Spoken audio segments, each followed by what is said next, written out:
Bom, esse é o nosso vídeo. Nós vamos dar sequência a uma série de vídeos que tratam sobre os efeitos da pandemia nas relações jurídicas. No vídeo anterior, nós falamos sobre os aspectos gerais, as possibilidades que a lei nos traz de alegarmos nos processos e até antes do processo, né, numa tentativa de composição amigável, de forma geral. Aquilo se aplica a praticamente ao direito em geral, e eu acho que é interessante você dar se você não viu o vídeo, veja, porque ele vai trazer alguns elementos que vão te trazer uma visão geral do tema. Bom, hoje, nesse vídeo, nós vamos falar aqui de direito de família e sucessões, tá? Eu trouxe alguns temas dentro dessa área maior, que é uma área daqui do nosso escritório que a gente atua também, e que surgem mais questões, mais dúvidas e mais demandas nesse período aí por conta da pandemia. Sempre lembrando, como nós falamos no vídeo anterior, que os efeitos da pandemia, nós vamos falar aqui das questões relacionadas aos efeitos da pandemia. Obviamente que questões que têm consequência anteriormente à pandemia, elas vão perder força nessa alegação, por mais que você tenha aí a abrangência do período de pandemia também. Por exemplo, vamos falar de pensão alimentícia. Nós vamos falar do tema quando você teve uma repercussão na situação oriunda da pandemia, mas pode acontecer aqueles casos que a pessoa já estava 1 ano, 6 meses sem pagar para pensão também, por exemplo, ou situações que já vinham do passado, tá? Então aí você tem que sempre analisar cada caso, é um caso, mas de forma geral dá para vou explicar para vocês como é que funciona a ideia, porque ela também pode ser que sirva para alguns assuntos que sejam anteriores ao elemento da pandemia, especificamente aqui na pensão. Então, para vocês terem uma ideia, a fixação da pensão alimentícia, estou falando da pensão de pais para filhos, tá? Existem outros tipos de pensão, mas vamos colocar essa como padrão, porque dependendo do tipo de relacionamento e do que deriva a obrigação alimentar, você pode ter parâmetros um pouco diferentes ou eles vão ser arbitrados de uma forma diferenciada, tá? Então vamos ter isso em mente.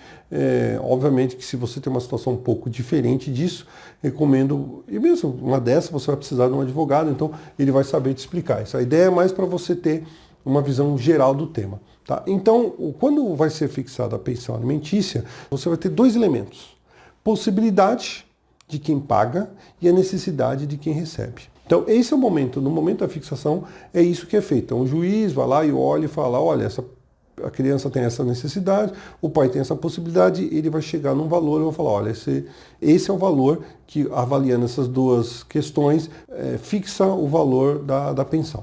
Aí você se depara numa situação da pandemia, por exemplo, você teve uma redução salarial, você perdeu o seu emprego. Se você perdeu o emprego, obviamente que a sua possibilidade de pagar, ela diminuiu. Talvez a necessidade ali, ela não tenha sido diminuída, mas a possibilidade sua sim. Então talvez haja necessidade de se fazer uma readequação, nem que seja momentânea, por conta dessa situação excepcional. A primeira informação que eu te dou é o seguinte: você não deve, de forma alguma, deixar de procurar um profissional para fazer isso, porque você não pode alterar a pensão alimentícia unilateralmente, ou seja, você não pode chegar e simplesmente mandar uma ligação, um WhatsApp, ou uma cartinha, mesmo uma notificação, um telegrama, falando, olha, eu tive a minha possibilidade, ela foi afetada e por isso estou diminuindo a pensão aqui. Não, porque você corre um risco muito grande de ser processado. É somente a parte vai pegar o título que ela tem lá, a sentença judicial que determinou, e vai falar, olha, ele tinha que pagar 100, está pagando 50. Vai ser executado a diferença com possibilidade até de prisão civil. É verdade que a prisão civil, nesse momento, ela não está sendo aplicada, está se determinando a prisão domiciliar, mas de qualquer forma vai ter repercussão no patrimônio da pessoa que deixar de pagar. Então, para você alterar a pensão alimentícia, você vai precisar, recomendo, ter um profissional que tenha conhecimento da área. Vocês vão elaborar um documento que compõe essa nova situação, mesmo que seja de uma forma momentânea, e você vai levar essa apreciação do Poder Judiciário, do juiz, para que ele homologue. Homologado, tudo, aí você fica tranquilo, você fica sossegado, que você está realmente calçado e você realmente tem um acordo válido. Senão você vai depender da outra parte não te executar. Sobre essa questão da prisão, né, por falta de pagamento de pensão alimentícia, em que pese o Poder Judiciário já não estava aplicando, tá, aquela lei da pandemia que a gente comentou lá no outro vídeo, nosso primeiro vídeo, ela também traz um artigo ali falando que nesse período de pandemia você não vai ter prisão por dívida de pensão alimentícia, né, mas está sendo aplicada algumas vezes a prisão domiciliar. Tá? O fato é que você não vai ficar preso por conta disso nesse momento. De qualquer forma, tem as repercussões civis e sempre levar em consideração a necessidade. Né? A gente está falando que se você paga a pensão é porque tem alguém que tem uma necessidade. E volto a dizer, é sempre bom, antes de a gente chegar nessa questão do Poder Judiciário, em que pese aqui você vai ter que ir de qualquer forma ao Poder Judiciário, mesmo que seja amigável, é ideal que você converse com a outra parte e tenta resolver, chegar num valor comum, numa forma comum, numa situação que por mais que ela vai saber, olha, eu vou receber um pouco menos, mas ele também vai continuar pagando e vocês conseguem resolver. Então é de bom tom que se consiga fazer isso e o profissional, o advogado, pode te ajudar também nesse aspecto. Senão, você obviamente vai ter que ingressar no Poder Judiciário pedindo a revisão, falando para o juiz, explicando a situação, e se tiver um profissional que vai te explicar tudo direitinho, você possivelmente vai ter um êxito nessa questão. Vamos falar também um pouquinho agora de guardas, da guarda e da visita. Bom, aqui o direito de visita do menor e de estar com o menor, de ter a guarda do menor, ele é sempre determinado judicialmente com base no interesse do menor, no melhor interesse do menor.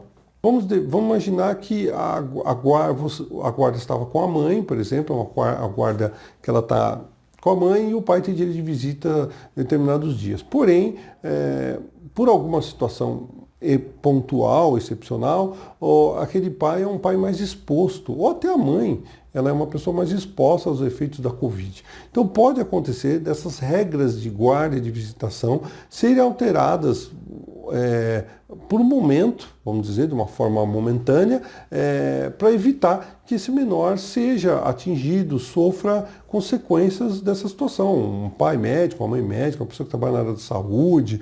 Trago para vocês uma decisão que houve a alteração do direito de visita por conta da pandemia, tá? Era um profissional da área da saúde, que ele tinha exposição à pandemia, porém foi determinado, olha que interessante, o direito das visitas virtuais. Ou seja, aquele pai não poderia mais ver o filho presencialmente, porque ele corria o risco de passar alguma coisa para a criança, mas ele tinha sim o direito de ter acesso ao filho dele, tais e tais horas e tais dias, via vídeo. Então é uma forma de você manter aquela relação do pai com o filho, o direito da parte que visita de acompanhar se a criança está realmente sendo bem tratada, se está ocorrendo tudo certo, de supervisionar o seu filho e de cuidar dele. Esse é um pedido que pode ser feito tanto da parte que evitar aquelas visitas por um momento, quanto da própria pessoa que visita e fala, olha, eu não vou poder visitar mais, mas eu quero ter acesso ao meu filho assim, não, assim eu não vou deixar. Tudo bem, você vai lá e fala com o juiz, o advogado, obviamente, por intermédio do seu advogado, explica a situação para o juiz e, se for no melhor interesse do menor, você terá o seu direito deferido, sim. Então, mas é bom, de bom tom, mais uma vez, diante dessa excepcionalidade e tudo mais, que as partes se conversem e que tentem chegar a um denominador comum, já apresentando para o juiz uma solução. Vai ficar muito melhor e as coisas vão se encaminhar de uma forma mais previsível. Senão você coloca na mão do Poder Judiciário e isso pode ter um encaminhamento um pouco diferenciado do que você achou. Então, assim, procure sempre um profissional, o advogado ele vai saber especializado, ele vai saber entender a tua situação, visualizar como um todo e te encaminhar de uma forma que seja bom para ambas as partes e que vai atender a necessidade, principalmente num momento como esse, tá? E, por fim, aqui dentro do direito de família e sucessões, eu queria falar um pouquinho do inventário. Tá? As normas de inventário, elas não tiveram alteração. Existe aí um questionamento, falando um pouco de que teriam alterado aí os prazos para ingresso de inventário. Então, se a pessoa faleceu, você teria mais prazo para entrar com a ação, teria mais prazo para terminar com o inventário, essas coisas todas. Bom, do ponto de vista prático, não considere isso. Por quê? Porque existe uma discussão hoje que é o seguinte: a maior consequência que você tem em não entrar com o inventário na data, que seria 60 dias a partir do desde o falecimento, então faleceu, você tem 60 dias para ingressar com o inventário, e se ele for judicial é do ingresso. Se ele for extrajudicial, você vai ter 60 dias para assinar a escritura, ou seja, você tem que começar antes para estar tudo certo e terminá-lo. É a consequência do pagamento do imposto, que você não vai pagar ele sem multa, tem até um descontinho na lei, na verdade, tá? Se você fizer até os 60 dias. Passou de 60 dias, você tem uma multa, e passou de 180 dias, tem mais multa, e com o tempo tem juros e correções, tá? Então, a lei, e essas são leis estaduais, cada estado, ela regulamenta e cobra diferenciado. Então, você não tem uma lei federal que vai virar e falar, olha, você pode retardar o pagamento desse imposto, esse tipo de situação. Então, não tendo isso, está mantido os prazos. Existem formas de você evitar pagamento de multa e tudo mais, tá? Então, você procurando um advogado, mais uma vez, um advogado especializado, que tem conhecimento aqui na área, que faz processos de inventário, seja ele processo ou extrajudicial mesmo, ele vai saber te orientar na forma que você ingresse com o seu pedido e da forma mais vantajosa para você. Importante que você procure profissional nesses casos o mais rápido possível. Eu sei que é muito complicado, a gente atua bastante nessa área, então a gente entende essa dificuldade de você ter um prazo final, né, de 60 dias depois do falecimento do ente querido. É muito complicado, porque cada pessoa lida com isso de uma forma. Tem pessoas que... Por conta da situação também, você tem lá um parente, uma pessoa mais de idade, que está sofrendo há muito tempo, doente, e ela faleceu, você já estava conformado, já sabe daquela situação, tem até aquele pensamento, poxa, a pessoa já estava sofrendo muito, então você, de forma rápida, você já encara aquela situação e já vai resolvê-la. E isso depende de cada pessoa, que mesmo assim tem pessoas que mesmo vivendo uma situação dessa, ela vai sentir mais, cada pessoa sente do seu jeito, né? Então eu tenho para mim que 60 dias para você estar, por exemplo, no caso da escritura, né, que você teria que estar com ele finalizado, eu acho um prazo pequeno. Não é todas as pessoas que têm esse emocional de estarem atrás de documentação, de procurar um profissional e tudo mais. Mas, independente dessa situação, eu vou dizer para você o seguinte: procure um profissional, exponha para ele a situação para vocês entenderem, no seu caso, quais são as consequências de você demorar ou não, e ele vai te tentar, ele vai conseguir, obviamente, profissional que é da área, que tem conhecimento, ele vai conseguir te ajudar, vai trazer uma solução boa para você e ele também vai te dar todo o suporte, tá? Então, o advogado, pelo menos aqui no meu escritório, eu evito, o cliente traz para mim, eu vou pedir para ele as informações básicas iniciais e alguma documentação mínima. O resto a gente vai atrás, a gente busca, para o cliente não ter essa preocupação. Ele já perdeu o ente querido dele, ele já é uma área que ele não tem conhecimento, então a gente vai tentar preservá-lo ao máximo. Obviamente, algumas informações eu vou ter que pedir, algumas informações eu vou precisar, alguma documentação mínima, mas o resto das documentações a gente vai atrás, a gente busca, porque isso está lá dentro da parte do nosso trabalho. E obviamente que, se falando aí do inventário, quando ele é amigável, é muito melhor. Então, novamente, é ideal que as partes tentam se conversar, tentam resolver, porque o amigável a gente consegue fazer um processo mais rápido, ele é menos custoso, os honorários são menores e é melhor para ambas as partes. Agora, obviamente, se é uma situação que não tem solução, você vai ter que colocar ele perante o Poder Judiciário, e aí você vai ter que ter um profissional especializado na área. Eu acho que sempre tem que ter, mas para essa situação de litígio, do processo judicial, da discussão, é de bom tom que você tenha um profissional que realmente tenha conhecimento e que possa te contribuir com você de uma forma mais efetiva. Então, sobre o direito da família, e essa repercussão aí dentro da pandemia era o que eu queria falar para vocês. Tá? Espero que esse vídeo tenha contribuído para o conhecimento de vocês e de repente solucionar algumas dúvidas. Se você tiver algum questionamento a mais ou mesmo algum tema que você queira que a gente fale, não deixe de entrar em contato conosco. Nós estamos aqui efetivamente para contribuir, para ajudar você nas questões que você tiver, e se você estiver precisando de um profissional, nós estamos também à disposição.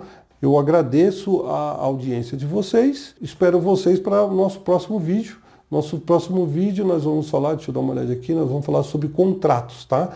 Então nós vamos falar contratos, nesses contratos com a repercussão da pandemia, nós vamos falar dos contratos em geral, nós vamos falar de contratos de direito imobiliário, que seria a locação, uso capião, nós vamos falar de direitos com incidência de relação de consumo, por exemplo, contratos educacionais. Espero que vocês tenham gostado e aguardo vocês aí no nosso próximo vídeo. Até mais!